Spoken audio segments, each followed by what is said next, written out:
Nous partons de la station Avia sur la Nationale 4.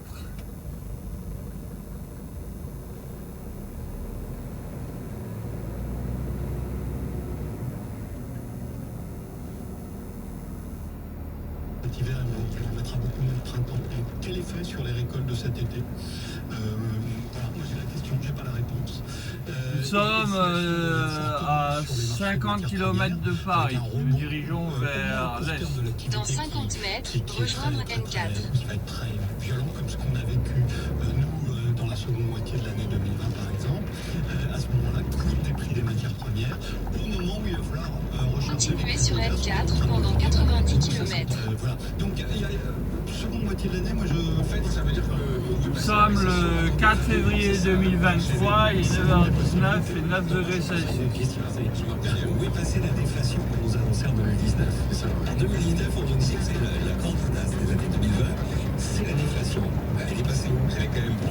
Les bons types ont passé des années à vous promettre le retour de l'inflation. Celui que vous êtes tous faire rembourser, donc c'est pour mon âge, puis c'était pour l'année suivante, et c'était pour l'année suivante. C'est ce qui explique les crises conventionnelles des années 2010. C'est parce que le mandat de la BCE n'était pas respecté. C'était 2%, on a eu 1% pendant 10 ans. Donc ça, effectivement, les banques centrales. Et la crise financière, la Chine était déjà très active dans les années 2000. Au moment où on parlait de déflation, la Chine était déjà très active. Mais sur cette histoire d'inflation, effectivement, le scénario n'est pas joué d'avance. Et évidemment, ça dépend beaucoup des évolutions sur les prix de l'énergie, parce qu'effectivement, on a un reflux qui est très net. C'est pas gagné que sur premièrement. Mais les bonnes nouvelles, elles sont plutôt, justement, enfin, il y en a quelques-unes, mais que les difficultés d'approvisionnement se réduisent, que les entreprises ont refait des stocks. Il existe, mais il est limité. Donc c'est vrai que quand on trace un peu tout ça, plus les effets de base, c'est-à-dire qu'une fois qu'on a pris le choc, l'inflation c'est la variation des prix. Sur un an. Donc forcément, une fois qu'on a pris le choc, l'année prochaine, il faudrait que ça continue à augmenter. C'est pour ça que ça se dégonfle un peu tout seul. Et si on regarde par exemple les prix en France sur les services, donc il est à 2,6%. C'est-à-dire qu'on n'a pas eu cet effet de diffusion à l'ensemble des secteurs, les services, le composant de travail important, ça montre que en fait c'est quand même limité aujourd'hui.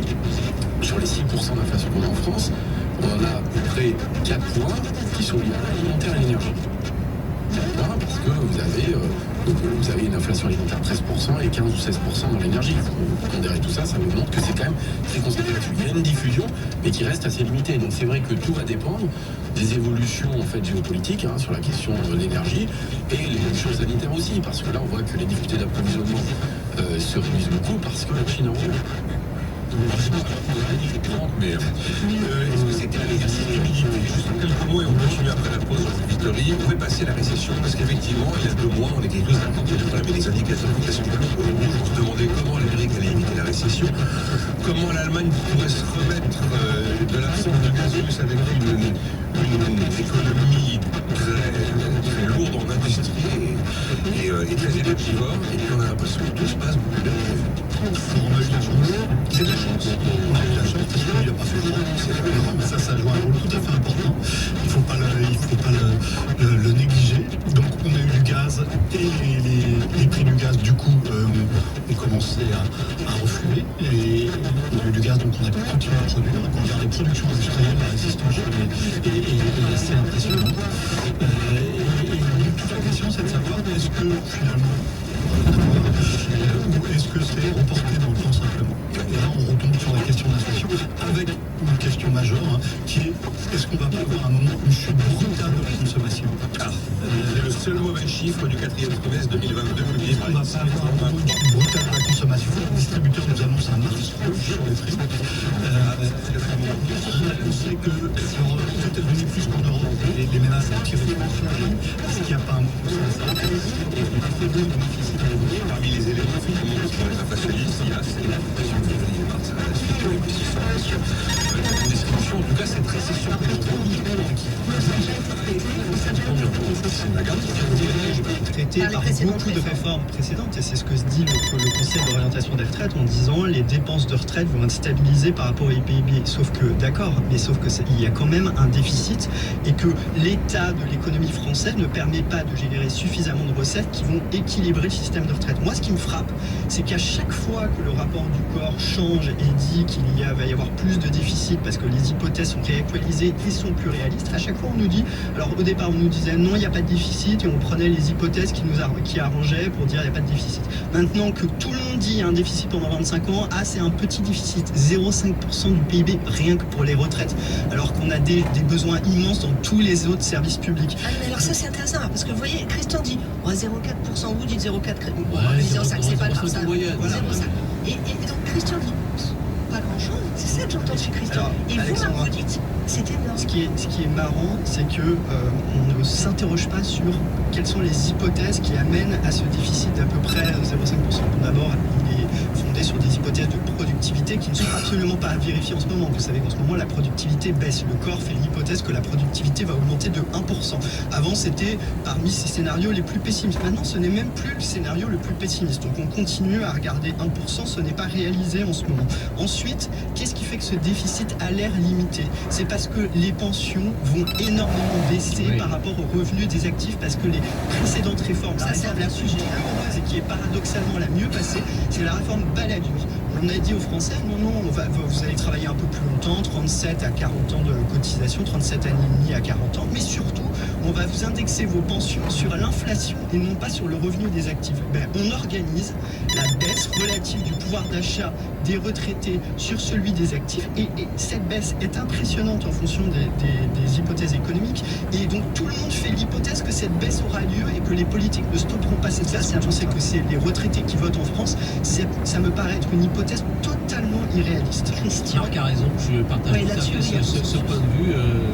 Le déficit est faible parce que, en grande partie, on va beaucoup diminuer le pouvoir d'achat relatif des futurs retraités, parce que aussi avec ce débat, pouvoir d'achat relatif par rapport aux actifs, c'est-à-dire il va continuer à augmenter, mais il va décrocher de plus en plus par rapport aux actifs. Et il n'y a pas que ça, parce que en fait, ce débat sur la réforme des retraites nous a dit ce que Marie vient de dire, mais en plus que la pénibilité est mal prise en compte, mais que les carrières des femmes sont mal prises en compte, mais que les carrières longues sont mal prises en compte. Donc le déficit, il est sûrement beaucoup plus important que ce calcul d'un demi-point. Mais bien sûr, bien sûr. Et en fait, le gouvernement aussi a envoyé, vous savez, le Conseil d'orientation des retraites est obligé de faire ses prévisions à l'horizon de plusieurs décennies. Et donc, il est obligé de prendre les prévisions du gouvernement. Et le gouvernement lui a dit qu'il y aurait un quasi-gel des embauches des fonctionnaires et qu'il y aurait un gel total de la rémunération des fonctionnaires, c'est-à-dire à la fois de l'indice et à la fois des primes. Alors ça c'est une politique que le gouvernement n'a pas annoncée. Je pense que les fonctionnaires vont être contents de le découvrir. C'est le collectif Nos Services Publics qui a mis ça en avant. C'était tout à fait connu, justement. C'est juste que ça permet de faire perdre 3,3 milliards de recettes à l'horizon 2030. Et mais en même temps, le gouvernement dit je vais revaloriser les enseignants, je vais revaloriser les soignants. Ça fait des cotisations. Donc ça fait des salaires en plus, c'est pas un gel. Donc soit le gouvernement il ment, soit il a gonflé le déficit, soit il ment sur les revalorisations, soit il a gonflé ce sont des hypothèses conventionnelles qui sont prises à chaque rapport du corps. C'est à chaque fois, depuis des années, à chaque rapport du Conseil d'orientation des retraites, depuis des années, c'est une hypothèse conventionnelle. Donc effectivement, on peut dire c'est le seul élément où effectivement on pourrait dire il y aurait 3 milliards de déficit en plus. Mais il faut voir que les retraites, ça fait partie des finances publiques en général. Si le gouvernement ne fait pas d'économie sur le nombre de fonctionnaires, sur la rémunération des fonctionnaires, le déficit des retraites est d'autant plus important dans le déficit général. Par ailleurs, vous savez que l'État équilibre par principe le régime des fonctionnaires. Non mais il fait 74% de cotisation l'État. Vous savez que dans d'autres pays, le régime de retraite, c'est tout le monde qui est fondu dans le même régime de retraite. Si on mettait les fonctionnaires dans le régime de retraite avec tout le monde, c'est pas l'État qui équilibrerait par principe avec 74% de cotisation le régime de ces fonctionnaires, ça serait toute la population. Et donc là, on verrait apparaître un énorme déficit, à peu près 30 milliards par an selon certaines estimations, qui ne sont pas pris en compte. C'est sûr que si l'État arrêtait de payer les retraites des fonctionnaires, il y aura un gros déficit. Mais vous savez, vous avez la solution. Mais privatiser tout. Comme ça, il n'y aura plus le CFT 30 milliards. Bon, pas du tout, ça. J'ai une deuxième phrase. Entendu. On a trouvé, puisque vous avez envie de parler finances publiques, tiens, voilà. On a trouvé 250 milliards pour le quoi qu'il en coûte. Je ne vois pas pourquoi on me demanderait de travailler 2 ans de plus pour 10 milliards par an. Qu'est-ce que vous dites de ça, Christian Bah, Chavagneux? et Marc vient de le dire, les dépenses de retraite, c'est pas des dépenses de retraite, c'est des dépenses publiques en général. Donc vous avez un 25% des dépenses publiques. Voilà. Si vous avez envie d'équilibrer, si vous avez envie de financer votre déficit public, que le déficit qui vienne des retraites ou d'autre chose, peu importe. Quand vous dites qu'il y a 10, quand on dit qu'il y a 10, 20, même 30 milliards à financer, par exemple, sur telle ou telle année, la dette publique française, c'est 3 000 milliards. Pourquoi est-ce que ce ne serait pas 3 020 milliards? Non mais là vous dites, Donc ça, je dis... ça ne vous heurterait pas qu'on finance ce déficit par de la dette? Alors, moi, ça ne me heurte pas, parce que comme l'a dit Marc, c'est des dépenses publiques ou c'est un déficit public en général qu'il faut financer. Sur un régime en répartition, Christian, les cotisations doivent financer. Attendez, il faut poser tranquillement. Si ça vous inquiète de financer les retraites par la dette et que vous voulez absolument que ce soit par la protection sociale, alors étaler les remboursements de la CADES, vous savez, c'est la dette sociale qui va s'éteindre en 2032, ça va vous libérer 15 milliards. Si vous voulez vraiment encore plus un financement par l'État-providence pour 2030, le gouvernement annonce un taux de chômage de 4,5% et 16 milliards d'excédent de l'UNEDIC. Alors que donc ça fait 0,8% du PIB pour un déficit des retraites de 0,5, 0,6%. Donc là, il y a 40 milliards de dettes à l'UNEDIC à rembourser, Christian. Vous pouvez prendre. Si vous voulez financer par la sécurité sociale, il y a aussi de quoi. Voilà. Par l'étalement de la CADES, par l'INEDIC et selon l'IFOP, c'est pas moi qui le dis, une majorité des non-retraités, exactement 59%, déclarent être prêts à cotiser davantage pour éviter de partir plus loin. C'est 66% des 18-24 ans qui disent non, moi franchement, plutôt que travailler 2 ans de plus, je préfère cotiser plus. Donc voilà, c'est alors aussi une piste possible. Christian nous a donné encore une hypothèse optimiste, donc 4,5% de chômage. Est-ce qu'on y croit, est-ce qu'on n'y croit pas? Il y a plus de 50 milliards, je me suis trompé, c'est plus de 50 milliards de dettes à l'UNEDIC. Donc peut-être qu'à un moment, quand on va réussir à faire des excédents, va peut-être falloir la faire baisser cette dette. Je rappelle que tout ça, c'est des systèmes où les cotisations payent pour. C'est un système d'assurance. Donc normalement, tous les économistes disent normalement c'est à peu près à l'équilibre sur les durées du cycle économique. Nous, on est tout le temps en déficit. C'est les impôts qui financent et moi les cotises. On est déjà passé à un autre système. Pour une partie. Partie. Attendez, les partenaires sociaux réclament la gouvernance de l'assurance chômage. Donc si vous dites que c'est financé par l'impôt, vous dites que l'État doit reprendre la main. Bien sûr. Je vous donne une anecdote. Christian. Retraite. En 2001, le corps prévoyait des dépenses de retraite de 13,8% du PIB en 2020, c'est-à-dire il y a 2 ans. Et vous savez quoi? Il avait parfaitement raison à la virgule près. Sauf qu'entre-temps, il y a eu la réforme de 2003, la réforme de 2008, celle de 2010, celle de 2014. Donc, c'est pour montrer que, en fait, s'il n'y avait pas eu de réforme, on en serait à beaucoup plus de dépenses de retraite sur le PIB. Donc, ça veut dire que, au lieu de consacrer des dépenses publiques à l'avenir du pays, on consacre des dépenses publiques à financer des retraites beaucoup plus généreuses qu'ailleurs en Europe, en termes de durée de durée à la retraite. Tant mieux, c'est le progrès. Non, c'est pas le progrès. Si la productivité n'augmente pas, Christian, la réduction du temps de travail historique, elle est fondée sur l'augmentation de la productivité. Moi, j'ai une solution de compromis. baisse. J'ai une solution de compromis. Oui, j'aimerais bien qu'on finisse sur un compromis, Christian. Le gouvernement met la réforme en mode pause. Il la supprime pas. Il met la réforme en mode pause. Puisque vous avez dit tous les deux qu'il fallait une réforme. Il faut une réforme. Donc il met en mode pause. Il se réunit jusqu'à l'été avec tous les syndicats en disant comment on fait, quelles sont les 3 à 4 mesures fortes pour augmenter le taux d'emploi des seniors. Une fois qu'on a mis ça et qu'on est d'accord, on regarde quel effet ça a sur l'équilibre des retraites. S'il y a encore un déficit, on en reparle. Et si on n'a plus, on a réglé le problème. Sauf que, en fait, Christian, c'est du wishful thinking, pour parler en bon français. Mais bien sûr, dans tous les pays d'Europe, le taux d'emploi des seniors est le plus élevé, là où ils ont repoussé l'âge de départ à la retraite. Et ça oblige d'ailleurs à se poser la question de savoir comment améliorer la prise en compte de la pénibilité, comment faire de la prévention. Tant que vous ne repoussez pas l'âge de la retraite, vous allez continuer à avoir des départs précoces. Et d'ailleurs, dans la réforme du gouvernement, il y a un quart des gens qui continueront à partir quasiment au même âge, puisqu'on a voulu les épargner, tous les invalides, l'inaptitude, etc. Là, faire une réforme des retraites, ça oblige enfin à se poser la question, à faire de la prévention. Eh bien, il y aura aussi le débat, mais on l'a fait dans l'hémicycle à partir de lundi. Marc Vigneault et Christian Chavagneux, merci à vous deux pour toutes ces explications. Allez, à présent l'économie comme elle tourne à l'échelle de la planète. Les États-Unis déploient, vous le savez, des centaines de milliards de subventions et d'aides avec leur plan pour l'industrie verte. Ça inquiète beaucoup les Européens. On va voir comment ils cherchent la parade. To grow, our net zero industries need the right framework. It has to be simpler, it has to be faster, and it has to be more predictable. We will therefore propose the Net Zero Industry Act. Voilà, les Américains, ils ont leur Inflation Reduction Act et nous avons désormais, c'est la présidente de la Commission européenne qui le dit, le Net Zero Industry Act, entre autres, parce que Bruxelles, par la voix de Ursula von der Leyen, elle a annoncé toute une contre-offensive. Les grandes lignes ont été présentées mercredi. L'enjeu, c'est bien de permettre aux Européens de rester compétitifs. Bonjour Angélique Poin. Bonjour. Vous êtes la correspondante permanente de France Inter à Bruxelles. Alors, on a déjà parlé de ces entreprises qui suspendent, voire abandonnent des projets en Europe. Certaines traversent finalement l'Atlantique pour créer leurs usines sur le sol américain. Comment les 27 peuvent-ils résister? Angélique, le plan de la Commission, c'est aussi beaucoup de changer de philosophie sur les aides d'État.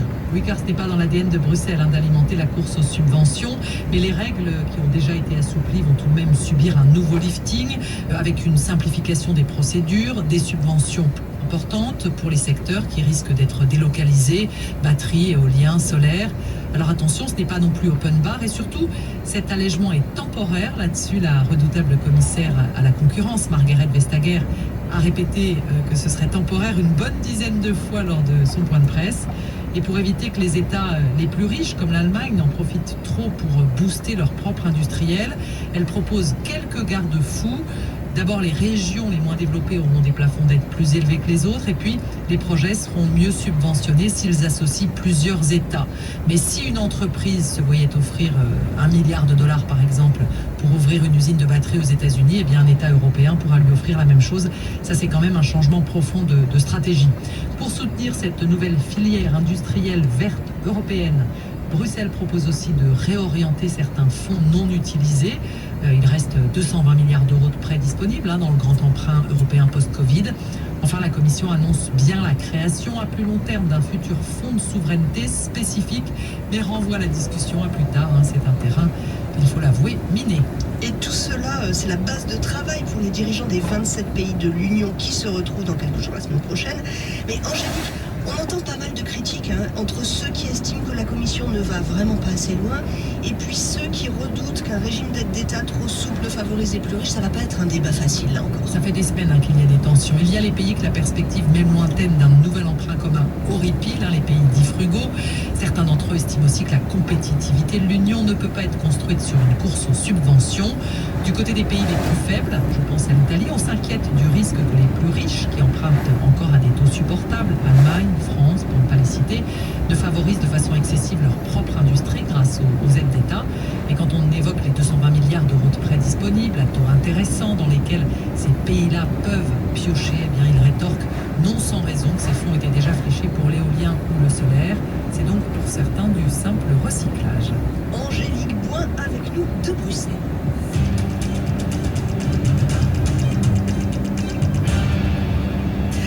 Hier, j'ai demandé à ChatGPT d'écrire le texte de cette émission à ma place, juste pour voir, bien sûr. Et il y avait trop de demandes. L'application m'a renvoyé un sonnet de quatrain, de tercet, pour me dire trop de succès pour notre intelligence artificielle. Revenez plus tard, Alexandra Letsat.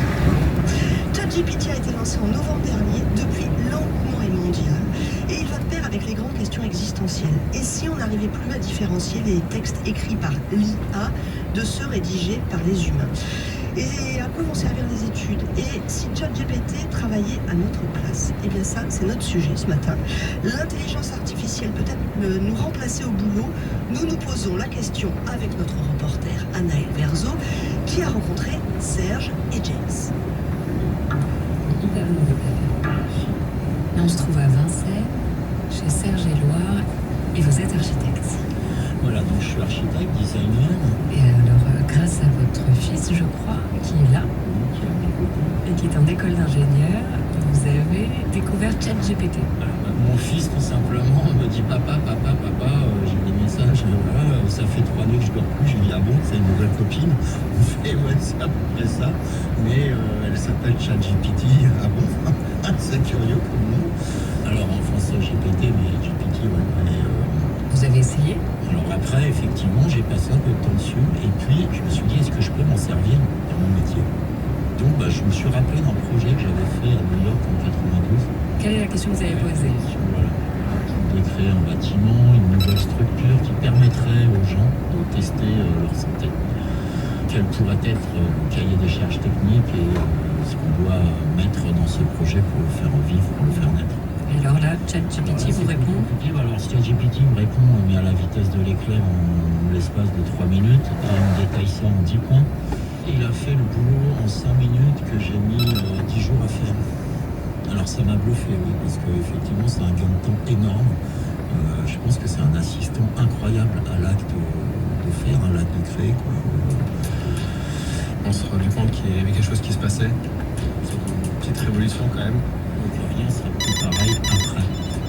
Alors à côté de vous, il y a James, votre fils aîné. Alors moi j'ai 20 ans. Toi, James, tu utilises beaucoup ChatGPT ou GPT? Alors ouais, définitivement. Je copie-colle littéralement ce que mon prof nous a donné. Et on a une semaine pour le faire. Je le prends, je le lance et là il débite du code. Et je vois le code se dérouler. Alors il faut lui redemander, je lui dis mais tu vas pas créer ça, fais-moi ça. Et je lance dans le programme et là ça s'affiche. Et je me dis putain, c'est fou, en même pas 20 minutes, on m'a fait le truc sur lequel on bosse depuis longtemps. C'était pas aussi joli que ce qu'on a fait, mais c'était là et ça marchait. Tu te dis quoi, que ça peut remplacer des emplois de développeurs? Ouais, pour toutes ces tâches qu'on appelle un peu bas niveau de code pur et simple, et ça va passer effectivement faire un boulot, on peut peut-être, je sais pas, moi je peux faire ce boulot, je peux faire deux boulots à la fois. C'est toujours la même angoisse qui accompagne le progrès technologique. Jusqu'où l'être humain est irremplaçable? Au XXIe siècle, l'intelligence artificielle fait sérieusement reculer la limite. On le voit avec ce fameux ChatGPT, et ce n'est pas fini puisque des projets de robots conversationnels bluffants, les gens de la tech, Google, Meta, ils en ont plein leur tiroir. En attendant, l'intelligence artificielle, vous savez, elle est déjà entrée à bas bruit dans notre monde du travail. Par exemple, ça fait déjà quelques années que des entreprises utilisent des logiciels pour faciliter les recherches de leurs juristes. Alors, on rejoint Anaël Verzo à la Défense, au 17e étage d'une tour, avec vue sur la Grande Arche. Nous sommes dans les locaux de la start-up Dilitrust. Là, on se trouve devant un écran d'ordinateur, comparaison de clauses. Comment vous vous appelez, pardon? Nadim Akouti, Vous êtes? le CTO d'Elitrust. Donc là, à l'écran, vous avez un exemple de contrat, une veille commerciale. Il y a combien de pages au total dans ce contrat? 13. Alors là, par exemple, Monceau, les on pros. voit que c'est l'IA qui a souligné en jaune C'est souligné en jaune certaines parties. en particulier dans ce contrat, qui ne correspond pas à l'attendu. Alors ce qui est souligné en jaune, c'est le présent bail est fait pour une durée des 9 années entières et consécutives. In fine, je vous fais le résumé. L'attendu, c'était une durée de contrat de 1 an. L'IA a compris que la durée ici était de 9 années. Et donc là, le juriste a tout de suite la différence et il peut prendre sa décision d'accepter ou pas la déviation en quelques secondes. Au lieu d'y passer une demi-journée, on y passe quelques minutes. Donc ça veut dire aussi pour l'entreprise des postes en moins? Ça, c'est le choix de chaque entreprise. Nous, en tout cas, on n'a pas vocation à remplacer des personnes. Non mais pardon, le travail quand même que fait l'intelligence artificielle que vous proposez permet d'économiser un poste par exemple de stagiaire ou d'assistant. Ça va dépendre de chaque organisation et de chaque entreprise, mais effectivement, au lieu de gaspiller des ressources sur des tâches à faible valeur ajoutée, on peut du coup raisonner de manière différente et investir cet effort-là, donc cette ressource-là, sur d'autres tâches qui vont créer plus de valeur potentiellement. Alors, quels métiers sont le plus susceptibles d'être remplacés à court terme par de l'intelligence artificielle? Je pose la question à Gilles Babinet, le coprésident du Conseil national du numérique. Je pense qu'à terme, le transport va être fortement touché. Et puis de l'autre côté, quand vous faites un truc qui est très répétitif, vous êtes devant un ordinateur, vous recevez un formulaire, vous le recopiez dans un autre truc et puis vous recommencez, votre métier est à terme susceptible d'être touché par l'intelligence artificielle.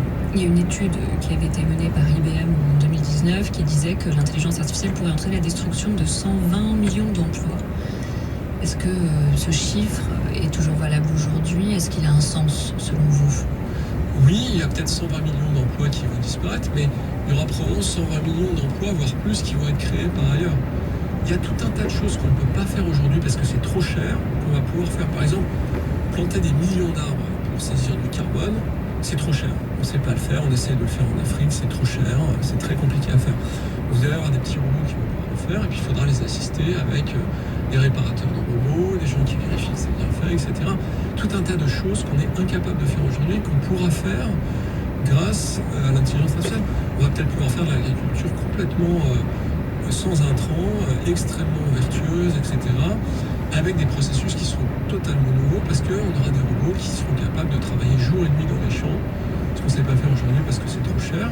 Il faudra quand même avoir des gens qui comprennent ces technologies pour les faire fonctionner. Et donc on va rentrer dans une période de gain de productivité. Je crois important de rappeler que la productivité, c'est la première source de richesse. C'est-à-dire que si aujourd'hui on vit dans le confort moderne, un confort que aucun roi il y a 2 siècles n'a jamais pu avoir l'eau courante, l'électricité, le chauffage, etc., la médecine moderne, eh bien c'est grâce au gain de productivité. Donc il faut se féliciter du fait que ces technologies arrivent. Plus de productivité, un progrès dont l'humanité devrait se féliciter. À Oxford, l'économiste Daniel Susskind ne dit pas le contraire. Cependant, dans son dernier livre, Un monde sans travail, il explique pourquoi, cette fois, la technologie va bel et bien prendre l'ensemble de nos emplois, des cols bleus au col blanc.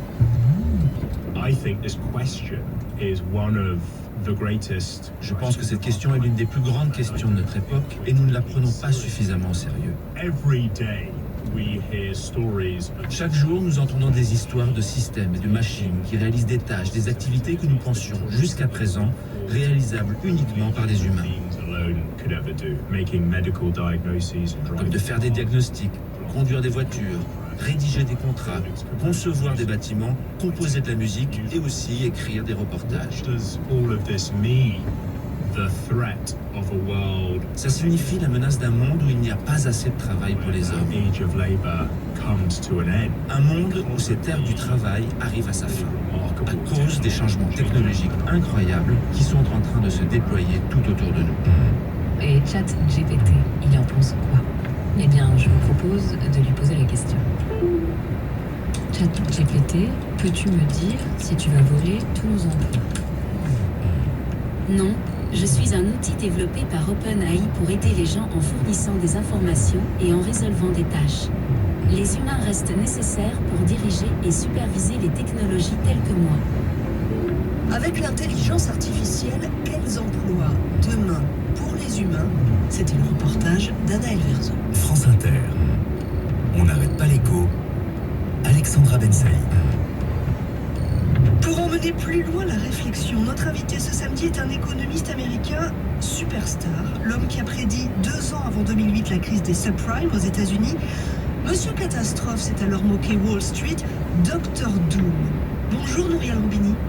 Great being with you today. Je suis ravie d'être là aujourd'hui. Les gouvernements, les institutions, les banques centrales, est-ce qu'à présent tout ce monde-là vous écoute? Yes, wherever I go in the world, I meet usually Partout où je vais dans le monde, en général, je rencontre les gouvernements, les banques centrales, les ministres des Finances, les conseillers économiques des présidents et des premiers ministres. Et il y a un dialogue. J'ai travaillé pour la Maison-Blanche à l'époque de Clinton, donc oui, j'ai beaucoup de discussions avec eux. Vous êtes un spécialiste des risques, plus seulement économiques et financiers, mais aussi technologiques, sociaux, politiques, climatiques, sanitaires.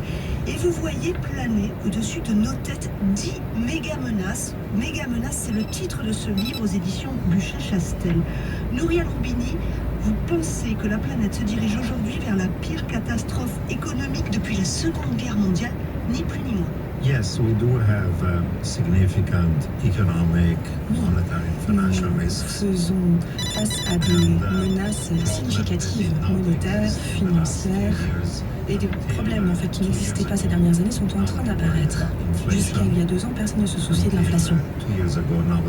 Jusqu'à il y a 2 ans, personne ne s'inquiétait de la stagflation, la combinaison de l'inflation et de la récession.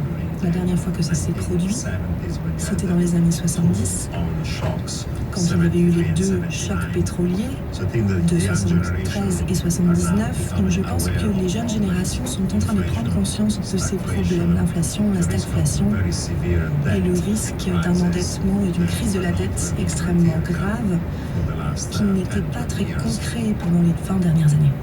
De ces 10 méga-menaces que vous listez dans ce livre, laquelle est pour vous susceptible de devenir réalité le plus rapidement, à court terme? Certaines de ces méga-menaces sont une catastrophe ferroviaire au ralenti. Il y a une guerre froide possible entre des grandes puissances, il y a le changement climatique, d'autres pandémies graves, les menaces qui pèsent sur notre travail et qui viennent de l'intelligence artificielle, de la robotique.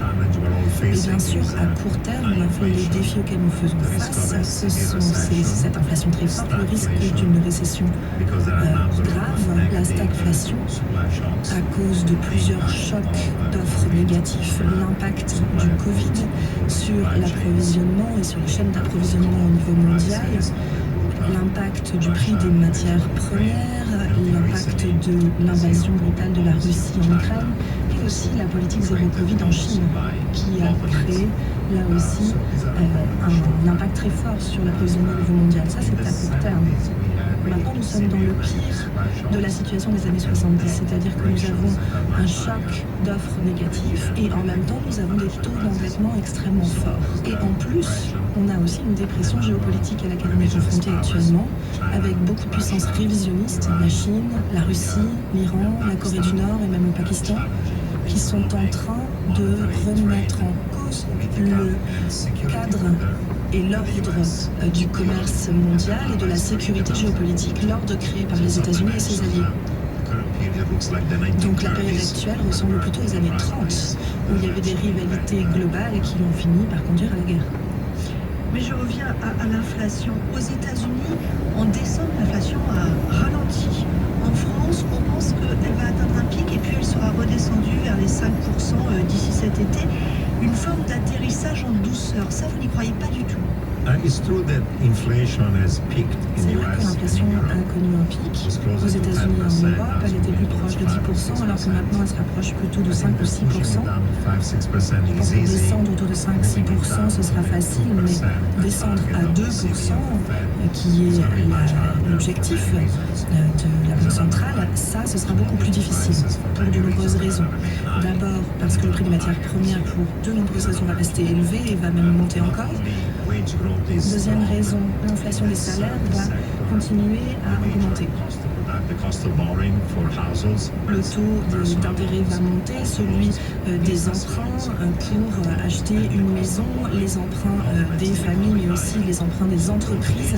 Tout ça va coûter plus cher, donc ça veut dire que la récession sera plus grave, et une récession plus grave, ça veut dire plus de gens qui n'arrivent pas à rembourser leurs dettes. Donc ça devient un cercle vicieux, aussi bien dans l'économie réelle que sur le marché financier. C'est pour ça que je pense qu'en réalité, cet atterrissage va être très violent. Nouriel Roubini, dans ces méga menaces, vous listez aussi, vous l'avez dit, le changement climatique, la fin de la mondialisation, la perspective d'une nouvelle guerre froide États-Unis-Chine, et puis finalement ce que vous anticipez dans ce livre, c'est la fin du progrès pour l'humanité, notamment à cause de l'intelligence artificielle que vous comparez à Frankenstein. L'IA va progresser, les hommes vont régresser. Bien malheureusement, il y a des méga menaces qui ne menacent pas seulement notre futur économique et financier. Ce sont aussi des menaces qui pèsent sur notre planète et sur l'humanité. Si on n'affronte pas le changement climatique, on pourrait vraiment détruire notre planète. Si nous devons connaître une guerre entre grandes puissances ou même puissances moyennes, chacune aujourd'hui a des armes nucléaires, ce qui signifie que l'hiver nucléaire est possible. Beaucoup de spécialistes aujourd'hui s'inquiètent du début de la Troisième Guerre mondiale. Bien sûr, les pandémies deviennent de plus en plus fréquentes, de plus en plus virulentes, en partie à cause du changement climatique qui détruit l'habitat des espèces animales et qui fait que les maladies animales se rapprochent des humains. Il pourrait y avoir des maladies que nous ne soyons pas capables de contrôler. Quant à la robotique et l'intelligence artificielle, ça augmente le gâteau économique, la richesse, mais ça va causer évidemment un chômage permanent. Pas seulement pour des travaux ordinaires, mais aussi pour des emplois intellectuels. Et donc ça va augmenter les inégalités et ça menace l'humanité. Et bien sûr, ça peut aussi servir à rendre les conflits encore plus violents. Donc toutes les technologies ne sont pas bonnes. Bon, ça y est, alors vous nous avez paniqué, mais que faudrait-il faire? Page 305, vous écrivez: la calamité semble presque certaine, les solutions les plus plausibles sont complexes, coûteuses, chargées de frictions politiques et géopolitiques. Nous ne pourrons certainement pas les mettre en pratique. Rien ne peut nous protéger, les décideurs ne peuvent rien faire. il y a peut-être de l'espoir, mais les solutions que je présente dans chaque chapitre pour ces méga menaces, il faut être réaliste, elles impliquent toutes des sacrifices et énormément de coûts à court terme pour un meilleur avenir pour nous, pour nos enfants et pour les générations futures. Malheureusement, aussi bien dans la démocratie que dans les pays moins démocratiques, nous avons tendance à ne pas nous soucier du futur. Nous avons tendance à botter en touche, à la tête dans le sable comme des autruches. Quand les gens comme moi sonnent l'alarme, nous avons tendance à appuyer sur le bouton sommeil et à nous rendormir comme des zombies. Mais que répondez-vous à ceux qui vous disent que finalement, Muriel Robigny, vous vous êtes souvent trompé dans vos prévisions, ou à ceux qui disent que vous nous décrivez un film d'horreur mais que ça peut être un business parce que la peur ça fait vendre, ou pire, ceux qui disent que vous participez à une prophétie autoréalisatrice? Je pense qu'essayer d'être réaliste face aux menaces que nous affrontons, c'est ce que je fais. Je ne suis pas en train de dire que le monde va être envahi par des aliens ou frappé par une météorite. Toutes ces menaces ont été développées déjà dans des livres, celles du changement climatique, de l'intelligence artificielle, du risque de guerre. Ce que je fais, c'est que je relie ces différentes questions. C'est un système de menaces qui est interconnecté. Je parle de méga menaces. Mais un des grands sujets de l'année, c'est la polycrise. Beaucoup de gens commencent à utiliser ce concept. C'est l'idée de relier les points. La directrice du FMI, avec qui j'ai parlé du livre il y a peu de temps, a parlé d'une convergence des calamités. Le monde n'a jamais affronté autant de menaces en même temps depuis la Seconde Guerre mondiale. Donc il n'y a pas que moi, il y a énormément d'historiens, il y a le Forum économique mondial. Ce sont des menaces tout à fait réelles sur lesquelles tout le monde est d'accord. Tout le monde est d'accord sur le fait qu'elles existent. On peut peut-être débattre du rythme auquel elles se produisent. Est-ce que c'est à court terme, à moyen terme, ce qu'on peut faire? Mais je ne suis pas en train de parler de science-fiction. Je suis en train de parler de la réalité. Une dernière question sur la France, Muriel Robigny. Récemment, vous avez prédit la victoire de Marine Le Pen en 2027. Bien, je n'ai pas prédit qu'elle allait remporter l'élection, j'ai dit qu'il y avait un risque réel qu'elle le fasse. Macron a été réélu, c'est un grand dirigeant que je respecte, je l'ai rencontré il y a des années. Mais il est confronté à beaucoup de difficultés, il n'a pas de majorité au Parlement, il doit faire passer des réformes très impopulaires comme la réforme des retraites. S'il la fait passer par décret, les gens vont descendre dans la rue, pas seulement les syndicats et les organisations de jeunesse, mais aussi l'opposition de droite. Il peut y avoir des révoltes plus graves que celles des Gilets jaunes. Et si ça se produit d'ici l'année prochaine,